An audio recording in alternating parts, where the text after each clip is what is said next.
Hi, this is Paul Desmond. I'm here at the AHR event in New York City, and I'm in the Schneider Electric booth with Kevin Dunlap, who is Director of Product Marketing for Cooling. Welcome, Kevin. Hey, Paul. Thanks for having me. Sure. So, Kevin, what are some of the big things that customers are asking you about these days? Well, probably the biggest thing customers are concerned with is how to make the most of their energy. They're concerned about losses that they have in their UPS systems. Any watt that they're using in a loss or to drive their air conditioning system is a watt that they can't use to drive their IT in the data center. So trying to make those systems the most efficient is probably the biggest thing that we hear. And some of the ways that they're doing that are to leverage outdoor air temperatures using air side economizers or water side economizers.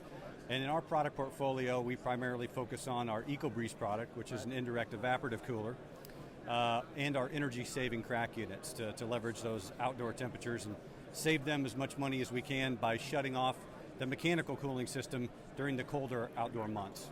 Okay. Any recent product releases that you think people will be interested in? Yeah, we've had several new product releases. We've got a new in-row cooling product, chilled water, which comes in a couple different variants. We've got a high temp SKU.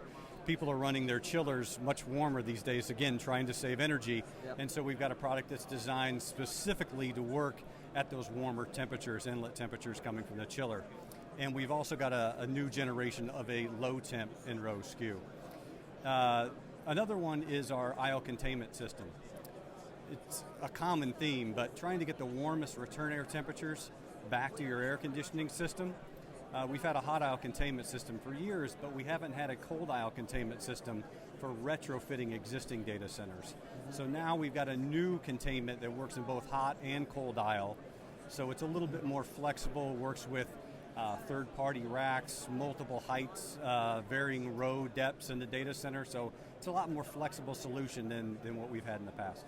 So that's the same containment center, but it works with either hot or cold aisle? Correct. Works with hot and cold aisle.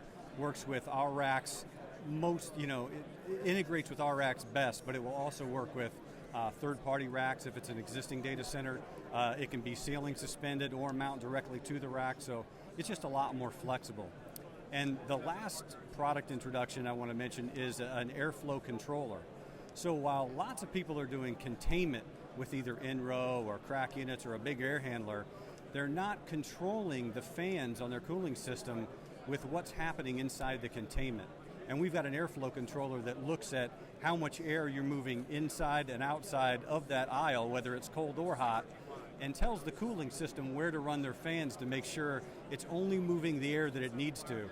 Again, so it's saving energy when it doesn't have to be moving more or less air than what you need. Any estimates for how much energy people could expect with that kind of technology?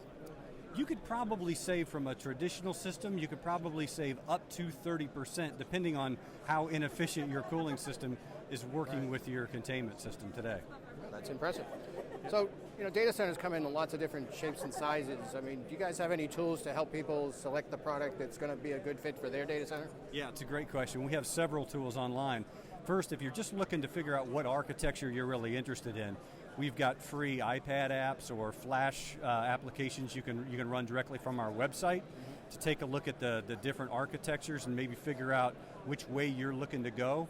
And that can vary depending on where you're located, what type of weather you have on a year-round basis, and that'll help you get there. Once you decide on what what architecture you're interested in, then we have applications that will drill down and you can select a specific performance. For instance, our EcoBreeze calculator, you can tell it what temperatures you want to run at, you can tell it what location you're at, and it will pull in all the data, the weather data, et cetera, to tell you here's what your performance is going to be, and then you can compare that to other tools, and these are all available online. That sounds great. Well, Kevin, I'll let you get back to the show. Thanks for taking a couple minutes here with us. Thanks, Paul. Appreciate it.